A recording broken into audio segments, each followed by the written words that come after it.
se o Corinthians conseguir empatar, deve soltar rojões. Sim. Fala, Juca, fala, Trajano. Sem dúvida alguma. É um jogo de muito risco para o Corinthians, né? Porque vem de uma amassada do Bahia em casa. Tomou 5-1 do Bahia na sexta-feira passada. Não viu a cor da bola. Foi atropelado, né? E foi 5 e levanta a mão para o céu e agradece, né? Então, no outro dia tem eleição no clube. Aí, na terça-feira, o time vai lá no Rio de Janeiro jogar contra um dos melhores times do segundo turno, um dos times que está jogando bem, né? Não só melhor porque está fazendo uma campanha legal, ressuscitou no segundo turno, né? O Vasco estava praticamente rebaixado no primeiro turno. No segundo turno, ele fez ao contrário do Botafogo, né? O Botafogo estava quase campeão e o Vasco quase caindo. E inverteu. E o Vasco joga muito bem, é um time que está jogando bem nesse momento. Vai jogar em casa, com o São Januário lotado, né? E o Corinthians chegando com a moral baixíssima, autoestima baixíssima, zero confiança, zero personalidade, zero, né? Então, assim, de sexta até agora, de sexta até terça, o que será que o Mano poderia ter feito para levantar a moral desses caras? Porque, assim, sexta foi a goleada. Esquece sábado, né? Sábado foi eleição, esquece. Ali era só eleição, ninguém. Os jogadores se esconderam, não atendiam o telefone, que tinham acabado de tomar 5-1. O processo de recuperação do time começou no domingo, né? Deve ter começado no domingo. Então, foi anteontem. Domingo. Segunda e terça é o jogo. 2 dias o Mano teve para. Esquece treino, que agora treino não precisa mais. Faltam 3 rodadas. Não vai mudar nada treino. O Corinthians precisa de. O trabalho do Corinthians é mental. É psicológico. Do treinador. O que será que ele pode ter feito para eu achar que o Corinthians vai em São Januário hoje e vai jogar pra cacete e vai ganhar do Vasco? O quê? Sinceramente, jogo de futebol acontece qualquer coisa. O Corinthians pode ir lá e meter 4-0 no Vasco. Pode ir lá e o Vasco meter 6-0 no Corinthians. Pode acontecer qualquer coisa. Mas eu, num papel de analisar um jogo, cara, pra mim o Corinthians está morto. Teoricamente, o Corinthians está morto. Moralmente, o Corinthians está morto. E o Vasco super empolgado. A torcida sabe, os jogadores do Vasco, o Ramon Dias e a torcida do Vasco que vai estar no estádio, eles sabem que é esse jogo que vai salvar o Vasco. Uma vitória do Vasco hoje, o Vasco vai se salvar. Porque aí acabou. A moral fica lá em cima, segurança, confiança, e o Vasco cresce, a camisa do Vasco é pesada. Esquece a história recente, que caiu 2 vezes com a Série B. Esquece. O Vasco tem uma história muito maior do que essa recente. A história do Vasco, ela é muito maior do que esse recorte dos últimos anos aí de cair, subir, ficar... Hã? Caiu 4 vezes, né, Casal? Então, sim, caiu 4 vezes. 4 vezes. Mas a história do Vasco, ela é bem gigante. Então, nossa, a camisa, ela tem peso. Então eu acho o seguinte, eu acho muito difícil o Corinthians ter um resultado lá hoje. Isso aí tudo na teoria, tá? Tudo na teoria. Claro. Tudo na teoria. Lembremos, aliás, quando o Casão diz do Vasco ser camisa muito pesada, por tudo que o Vasco significa, além do mais, o Vasco é o primeiro campeão sul-americano de futebol. Não chamava Libertadores ainda, mas este sim, foi um torneio que reuniu só os campeões da América.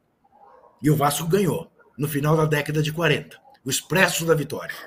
Então o Vasco... Agora, eu esqueci de falar, eu falei que era uma história que eu me lembro de 5... Só uma coisinha rápida. O Palmeiras eu acho que vai ser campeão. Tá.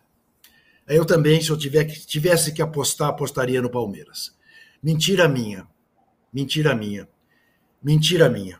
Eu estou apostando no Flamengo. Pelo fato de o Flamengo ser, dos 3, o melhor time. Mas, enfim, é uma aposta como outra qualquer.